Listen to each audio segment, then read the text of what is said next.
When I inherited $35 million, I decided to test my son before he ever knew a cent existed. I called him with my hands shaking and told him the exact opposite of the truth, that his father had died leaving debts, that the house was under a reverse mortgage, that I had nothing left and nowhere to go. It was exactly 10:14 a.m. on a Tuesday in mid-November when the trajectory of my remaining years shifted violently, not with a bang, but with the quiet slide of a single piece of bond paper across a mahogany desk. I was sitting in the office of Arthur Sterling, my late husband's attorney for over 40 years, a man whose office smelled of old leather and expensive cologne. The chair I sat in was uncomfortable, stiff-backed, much like the funeral we had held for my husband, Edward, just 3 days prior. My son, Richard, had not attended the reading of the will. He had cited a critical networking conflict in Los Angeles, a vague obligation that I knew involved a pool party and people who used the word synergy without irony. He had sent a text at 8:05 a.m. saying, "Let me know what the damage is. Love you." That was Richard, transactional, distant, and perpetually waiting for the payout he believed was his birthright. I expected the news to be modest. Edward was a man who mended his own socks and drove a 2014 Ford Taurus. We lived in a comfortable but aging 3-bedroom ranch in a suburb that had stopped being fashionable 20 years ago. I expected a life insurance policy, perhaps $200,000, maybe the house paid off, and a modest pension. Arthur cleared his throat, adjusted his wire-rimmed glasses, and looked at me with an expression I couldn't quite place, something between reverence and pity. "Martha," he said softly, "Edward was a very private man. He believed that wealth should be a tool, not a lifestyle. He made some significant investments in the late 80s, specifically in semiconductor manufacturing and logistics software." He tapped the paper. "The total value of the estate, after the settlement of all outstanding liabilities and taxes, is $35,422,118.42. The silence that followed was so absolute, I could hear the second hand of the grandfather clock in the corner slicing through the air. 35 million. The number was an abstraction, a string of digits that refused to coalesce into reality. I sat there, blinking, my hands resting on my purse, a purse I had bought at T.J. Maxx for $29. "There must be a mistake," I whispered. Edward clipped coupons. We argued over the price of cable. "No mistake," Arthur said, sliding a thick binder toward me. "He wanted to tell you many times, but he was afraid. He was afraid of how it would change things. How it would change Richard." The mention of my son's name acted like a physical blow. Richard, my 34-year-old son who drove a leased Porsche he couldn't afford, who lived in a glass-walled condo in Santa Monica that I subsidized with loans of $3,000 every few months, who spoke to me only when he needed a cosigner or a wire transfer. Edward had seen it. Edward had known. And in that moment, sitting in that plush office with a fortune sitting between us, a cold, hard realization crystallized in my chest. If Richard knew about this money, $35 million,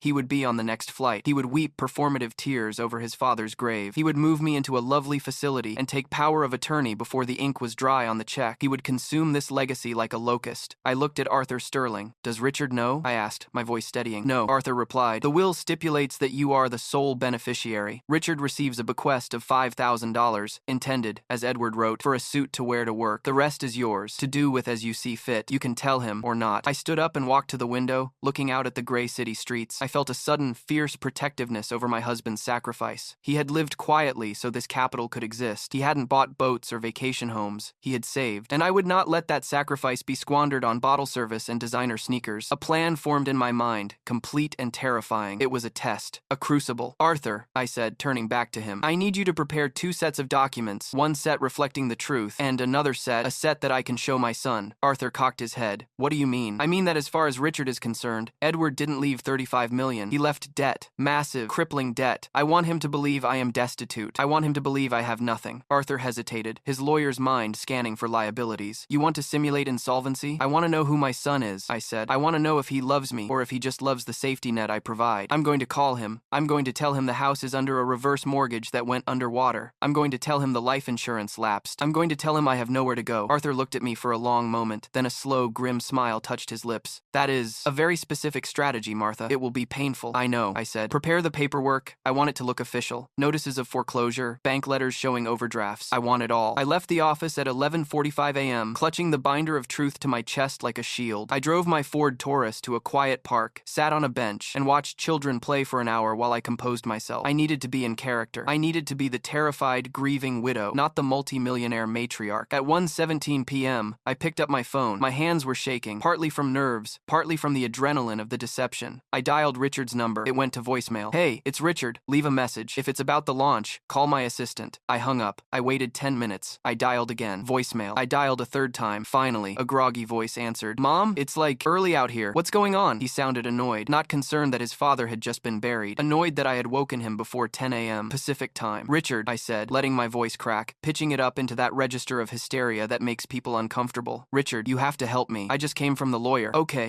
calm down, he said, and I heard the rustle of sheets. What is it? How much did he leave? Did the policy payout clear? The first question was, how much? Not, how are you? There is no payout, Richard. I sobbed into the receiver. It's gone. It's all gone. There was a silence on the line, a sharp, sudden vacuum of sound. What do you mean, gone? His voice was suddenly crisp, awake. Dad made some bad choices, Richard. He tried to invest in some private equity thing 3 years ago. He leveraged everything. The house, he took out a reverse mortgage and hid it from me. The lawyer says the bank is taking the house in 30 days. The life insurance was used as collateral. There's nothing. Actually, it's worse than nothing. There are debts. The estate is insolvent. I paused, waiting for the sympathy, waiting for the, it's okay, Mom, we'll figure it out. Instead, I heard a heavy sigh. Are you kidding me? A reverse mortgage? Jesus, Mom. How could you let him do that? I didn't know. I cried. He hid it. Richard, I don't know what to do. The lawyer says I have to vacate. They're coming to inventory the furniture next week to pay off the creditors. I have nowhere to go. Silence again. Longer this time. I could practically hear the gears in his head grinding, calculating the inconvenience. Well, what about your savings? He asked. The joint account. It was drained to pay the nursing home fees for his last month. I lied. I have $1,400 to my name. $1,400, he repeated flatly. Okay, look, Mom, that sucks. That really sucks. But I can't. My liquidity is really tied up right now in the brand expansion. I can't just send you money to fix a reverse mortgage. I don't need money to fix it, I said. It can't be fixed. I need a place to stay, just for a while, until I can get a job, until I can figure out Social Security. I was hoping I could come out there. You have the extra bedroom, the one you use for the podcast studio. The hesitation was immediate and palpable. Come here? To LA? Mom, it's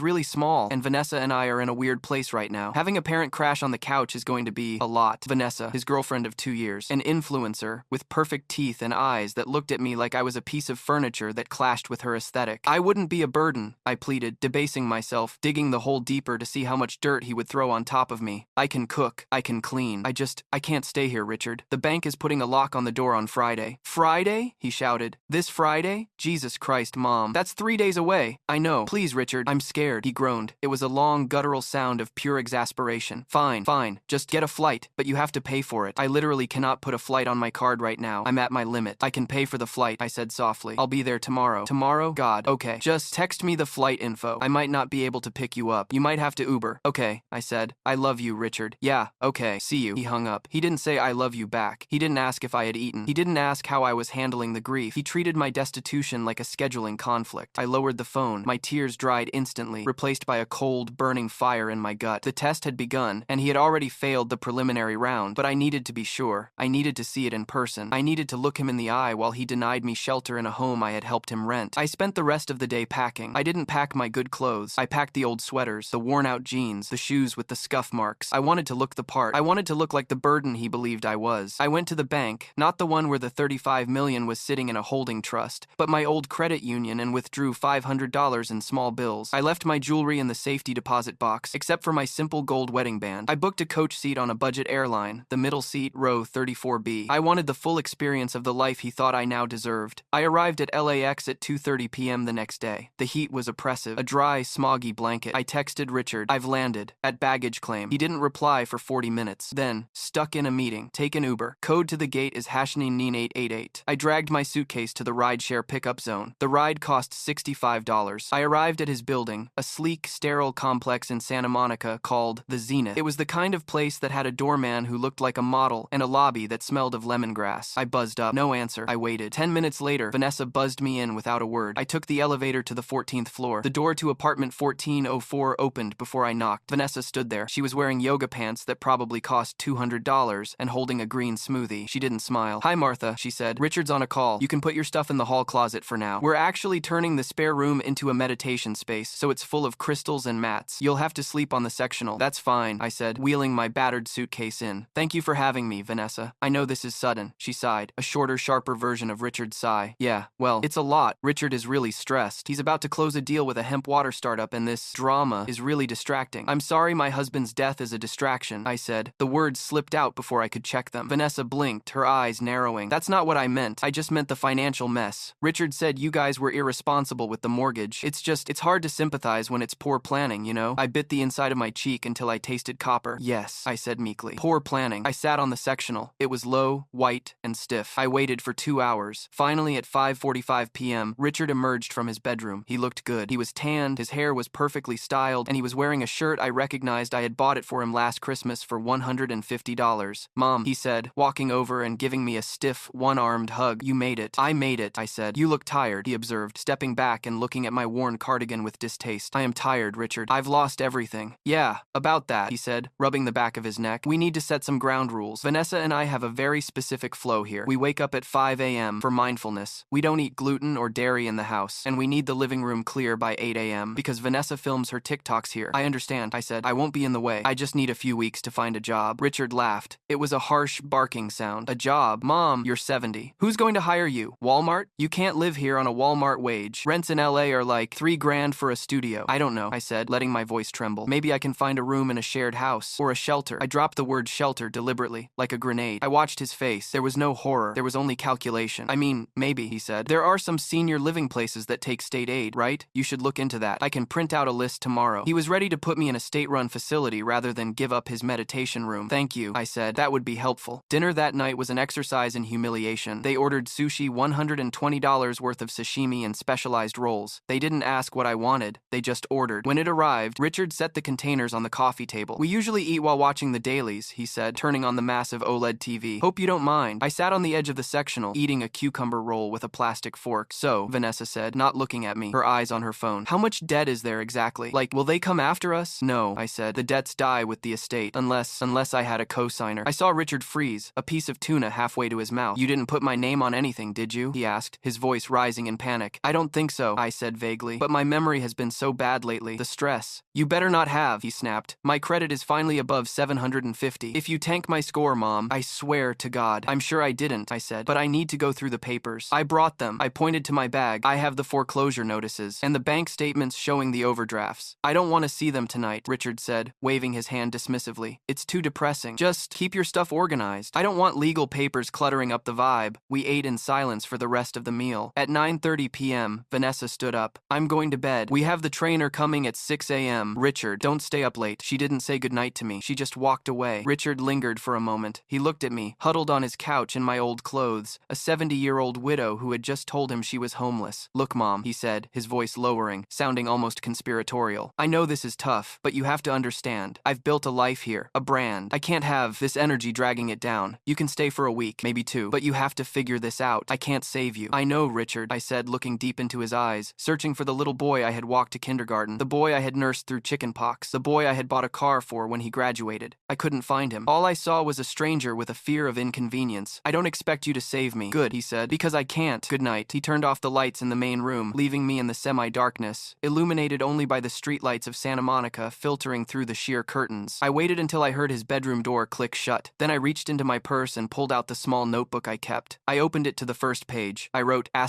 Day 1. Request for shelter. Granted, conditionally, 2 weeks, max. Reaction to poverty. Annoyance, concern for self, credit score. Empathy level, 0. Offer of financial aid, none. Food provided, leftover sushi, *. I closed the notebook. I lay down on the stiff white couch, pulling the thin throw blanket over my legs. It was cold in the apartment. The air conditioning was set to 68 degrees. I shivered, but not from the cold. I shivered from the icy clarity of the truth. My son was not just selfish, he was cruel, but the test wasn't over. I had to see how far he would go. I had to see if he would actually kick me out. I had to see if he would let me go to a shelter. I closed my eyes, visualizing the $35 million sitting in the trust account, a golden sword waiting to be drawn. I would endure this. I would play the part of the beggar, and when the time was right, I would show him exactly what he had thrown away. The next morning, the real work would begin. I intended to be the most inconvenient houseguest in history. I intended to ask for bus fare. I intended to ask him to drive me to the welfare office. I would turn the screws until the veneer cracked completely, and then I would break him. The days that followed were a slow, grinding friction, a masterclass in the banality of cruelty that only family can inflict. My presence in apartment 1404 was treated not like a tragedy, but like a sanitation issue, something to be managed with disinfectant and strict boundaries. On day 3, I asked Richard for $5 for the bus fare to get to the library so I could use the computer to look for work. He sighed, the sound loud in the quiet kitchen where he was measuring exactly 25 grams of protein powder for his morning shake. He didn't have cash, he said. Who carries cash? He had to Venmo me, and he made a show of opening the app, typing in the amount, and I saw the memo line. He added, charity. already. He sent $5 exactly, not 10, not 20, 5. It cost $1.75 to take the big blue bus number 7, which meant I had enough for a round trip and a vending machine coffee, but not a sandwich. I took the bus. I sat between a man talking to his shoes and a woman clutching 3 bags of cans, and I felt a strange camaraderie with them. They were real. Richard and Vanessa, with their ring lights and their discussions about manifesting abundance, were the hallucinations. I spent the afternoon at the Santa Monica Public Library, but I wasn't looking for a job. I was emailing Arthur Sterling. Draft the documents, I wrote. The irrevocable trust, the exclusion clauses, all of it. I need them ready for signature by Friday. On day 5, the accusation happened. I was folding my blankets on the sectional at 7:45 a.m., trying to clear the space before Vanessa's content hour, when she stormed out of the bathroom holding a small jar of face cream. It was La Mer. I knew the brand because Edward had bought me a jar once for our 30th anniversary, costing $380, and I had made him return it because it was obscene. Where is it? She snapped, her voice shrill. I know you took it. My scoop is missing. Did you use my cream? I looked at her, bewildered. Vanessa, I use Nivea. It costs $6. Don't lie to me, she hissed. Old people have dry skin. You probably saw it and thought it would help. That jar is $400, Martha. You can't just dip your fingers into my luxury goods. Richard came out of the bedroom, buttoning his shirt. What's going on? Your mother is stealing my skincare, Vanessa announced, playing the victim with practiced ease. Richard looked at me. He didn't ask for my side. He didn't look at the unopened Nivea tin on my suitcase. He just looked tired. Mom, he said, if you used it, just pay her back. I didn't use it, I said, my voice shaking with a rage I was finding harder to suppress. And even if I did, Richard, I have exactly $1.50 to my name. How do you propose I pay her back? Then work it off, he said, grabbing his keys. Clean the bathroom. Deep clean it. Scrub the grout. That should cover a scoop of cream. He walked out. Vanessa smirked, placed the jar back in the bathroom, and slammed the door. I spent 4 hours scrubbing their bathroom. I cleaned the toilet they used. I polished the mirrors where they admired themselves. And while I scrubbed, I calculated. I calculated the cost of the maid service they used to employ $150 a visit. I was saving them money. I was subsidizing their cruelty. On day 9, the event was scheduled. Richard came home buzzing with nervous energy. He had secured a pitch meeting with erratic angel investor Marcus Thorne, a man known for funding lifestyle brands on a whim. The meeting was to happen right there, in the apartment, because Thorne liked authentic, at-home vibes. Richard was frantic. Okay, Mom, this is big. This is 7 figures big. I need the apartment to look sterile, and I need you, not here. Where should I go? I asked. It was raining outside a rare, heavy Los Angeles downpour. I don't know, he said, rearranging art books on the coffee table to look casual. Go to the movies. Go to the mall. Just be gone from 4 p.m. to 8 p.m. I don't have money for a movie, I reminded him. He groaned, digging into his pocket and pulling out a crumbled $20 bill. Here, go see a double feature. Get popcorn. Just don't come back until I text you. I took the $20. It was the first cash he had given me. I put on my raincoat and left. I didn't go to the movies. I went to the Starbucks on the corner and sat there for 4 hours, nursing a small tea, watching the rain streak the window, and watching the clock. I texted Arthur Sterling. It happens tonight, I wrote. Come to the apartment at 7:30 p.m. Bring the file. Arthur replied instantly. I'm in the car. I walked back to the apartment building at 7:15 p.m. I was soaked. My shoes squelched on the marble floor of the lobby. The doorman, a kind soul named Hector, looked concerned. Mrs. Higgins, you're wet. Let me call up. No, Hector, I said. I live there, remember? I took the elevator up. I waited in the hallway outside apartment 1404. I could hear voices inside. Laughter, the clinking of glass. I checked my watch. 7:28 p.m. The elevator chimed. Arthur Sterling stepped out. He looked out of place in the trendy hallway. An old-world sentinel in a bespoke wool coat, carrying a leather briefcase that looked older than my son. He nodded to me. He didn't say a word. He handed me a handkerchief to wipe my face. Ready? He whispered. Ready, I said. I unlocked the door. The scene inside was a tableau of pretension. Richard was standing by the window, holding a glass of natural wine. Vanessa was sitting on the sectional, my bed, laughing at something a man in a velvet blazer was saying. There were 3 other people, all young, all expensive looking. The man in the velvet blazer must have been Marcus Thorne. They all stopped when I walked in. I was a vision of misery, dripping wet, gray hair plastered to my forehead, wearing a cardigan with a hole in the elbow. Mom? Richard's voice was a mix of horror and fury. I told you not to come back until I texted. The room went silent. Marcus Thorne looked at me, then at Richard. This is your mother? He asked. She's staying with us for a few days. Richard stammered, his face flushing red. She's going through a difficult transition. Senility, mostly. She wanders. He lied. He lied to a room full of strangers to protect his brand. I am not senile, Richard, I said, my voice clear, cutting through the ambient chill-hop music. I stepped further into the room, dripping water onto his white rug. Arthur followed me in, closing the door softly. Who is this? Vanessa demanded, standing up. Richard, get them out. This is embarrassing. We're leaving, Richard said, rushing toward me, grabbing my arm. His grip was hard. Mom, you have to go. Now, wait in the hall. I pulled my arm away. No, I said. I live here. You told me I could stay until Friday. It's Tuesday. I'm revoking the offer, Richard hissed. Get out. You're ruining ruining everything. Ruining what? I asked, looking at Marcus Thorne. Your pitch? Are you asking this man for money, Richard? Like you asked me for money for the condo down payment? Like you asked me for the car lease? Shut up, Richard shouted. The veneer of the calm, mindful entrepreneur shattered. You're a leech. You come here, you beg for food, you steal Vanessa's things, and now you try to sabotage my career? You're jealous. That's what it is. You're a bitter, broke, old woman who can't stand to see me succeed. Broke, I repeated. Yes, that's what I told you. I told you I had nothing. I told you Dad left me with debt. And it's true, Richard yelled. You showed me the papers. You're a charity case. I am, I agreed. To you, I am a charity case. And you gave me $5 and a couch for 2 weeks. That is the value you placed on the woman who raised you. I turned to Arthur. Mr. Sterling, if you please. Arthur stepped forward, bypassing Richard and placing his briefcase on the coffee table, right on top of the spread of artisanal cheeses. He clicked the latches open. Who the hell are you? Marcus Thorne asked, looking amused. I am the executor of the estate of Edward Higgins, Arthur said, his voice baritone and commanding, and the personal attorney to Mrs. Martha Higgins. Dad's estate? Richard laughed, a nervous, jagged sound. Dad's estate is bankrupt. He had a reverse mortgage. No, Arthur said. He didn't. Arthur pulled out a document, a single sheet of heavy cream-colored paper. This is a certified statement of net worth for the Higgins estate, dated as of this morning. He handed it to Richard. Richard took it. He looked at it. He squinted. Then his eyes went wide. His mouth opened, but no sound came out. He looked at me, then back at the paper, then at me again.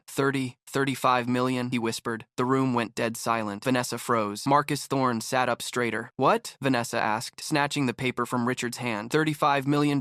Yes, I said, unbuttoning my wet raincoat. Your father was a very successful investor, Richard. He lived simply because he wanted to, and he left it all to me. Richard's face went through a kaleidoscope of emotions. Shock, disbelief, and then, terrifyingly, relief. He smiled. It was a sick, ingratiating smile. Mom, he said, stepping toward me, his hands out. Oh my God, you were testing me? That's classic, Dad. A test. Wow. Okay, well, I guess I was a little stressed, right? But I took you in. I gave you the couch. You made me clean your toilet to pay for face cream. I didn't steal, I said. You Venmo'd me $5 marked charity. You told your friends I was senile. I was protecting you, he pleaded, the desperation leaking out of him like sweat. Mom, come on. We're family. 35 million? Think of what we can do. The brand, this investment. We can buy a house, a big house, with a guest suite for you. A real one. Vanessa was suddenly at my side, touching my wet shoulder. Martha, let me get you a towel. You're freezing. Richard, get her some wine. The good wine. I looked at Vanessa's hand on my shoulder, the same hand that had slammed the bathroom door in my face. Don't touch me, I said. I looked at Arthur. The second document, please. Arthur handed Richard a blue folder. What is this? Richard asked, his hands trembling. That, I said, is the amended will and the establishment of the Martha Higgins Revocable Trust. It outlines exactly where the money goes. Richard opened it. He scanned the pages frantically. I don't see my name, he said. Keep looking, Arthur suggested. Page 4. Item 7. Richard turned the pages. He read the line. His face went pale. To my son, Richard, he read aloud, his voice breaking. I leave the sum of $5,000 for the purchase of a suit and the advice to seek gainful employment. That's it? He screamed. $5,000? You have 35 million. I do, I said, and I am going to spend it. I'm going to travel. I'm going to donate to charities that actually help people, not lifestyle brands. And I'm going to buy a very nice condo, but not here, and not for you. You can't do this, Richard said, stepping closer, his fists clenched. I'm your son. You owe me. I owed you a childhood, I said, standing tall, feeling the power of the truth surging through me. I gave you that. I owed you an education. I paid for that. I owed you a start in life. I gave you that. I don't owe you my finish. I turned to Marcus Thorne. Mr. Thorne, I apologize for the interruption, but I wouldn't invest in this man. He has a cash flow problem and a character problem. Marcus Thorne laughed. He actually laughed. Noted, Mrs. Higgins. Noted. Mom, please. Richard was crying now. Real tears. Tears of lost fortune. Please don't go. We can talk about this. I'm sorry. I'm so sorry. I know you're sorry, I said, picking up my battered suitcase. You're sorry you failed the test. Where are you going? He wailed. You have nowhere to go. Oh, Richard, I said, opening the door. I have $35 million. I can go anywhere I want. I walked out into the hallway. Arthur followed me. We walked to the elevator in silence. The doors closed on the image of Richard standing in his living room, surrounded by strangers, holding a piece of paper that told him exactly what he was worth. We rode down to the lobby. That was extremely effective, Arthur said. Where to now, Martha? The airport? No, I said. Take me to the Peninsula Hotel. I want a suite, and I want room service, a burger, and a bottle of champagne. Done, Arthur said. We walked out to his car. The rain had stopped. The air smelled of wet asphalt and ozone. I got into the back seat of his sedan. I was exhausted. My bones ached. But as we pulled away from the zenith, watching the building recede in the rearview mirror, I felt lighter than I had in 20 years. The cord was cut. The parasite was detached. I took out my phone. I had 12 missed calls from Richard. I blocked the number. Then I blocked Vanessa. Then I opened the real estate app and set the price price filter to 10 million plus. It was time to start living. The silence of the Peninsula Hotel suite was not empty. It was heavy with the luxury of autonomy, a sensation I hadn't truly felt since before I married Edward 42 years ago. I sat on the edge of a bed that was larger than my entire guest room back in Ohio, wearing a robe that felt like spun silk, eating a hamburger that cost $38 and tasted like vindication. My phone, which I had placed face down on the marble nightstand, vibrated incessantly, a rhythmic buzzing that represented Richard's panic. I didn't look at it. Instead, I looked at the city lights of Beverly Hills, realized that I could buy any building in my eye line, and felt a profound, aching sadness settle over me. It was the aftermath, the phase Arthur Sterling had warned me about during the car ride over. "He will not go quietly, Martha," Arthur had said, his hands gripping the steering wheel. "Entitlement is a powerful drug, and you just cut off the supply. The withdrawal will be violent." Arthur was right. The violence began the next morning at 9 a.m. when I was served with a temporary restraining order preventing me from dissipating assets of the estate, filed by Richard's new attorney, a man named Jason Glovers, who specialized in elder law disputes. I read the affidavit over breakfast, poached eggs, and smoked salmon. It claimed that I was suffering from acute, grief-induced psychosis, and that I had fallen under the undue influence of Arthur Sterling. It cited my erratic behavior of flying to Los Angeles with no money and delusional claims of poverty as proof of my mental decline. It was a masterful piece of fiction. Richard was arguing that my test, my lie, was actually a symptom of madness, and therefore I could not be trusted with the $35 million.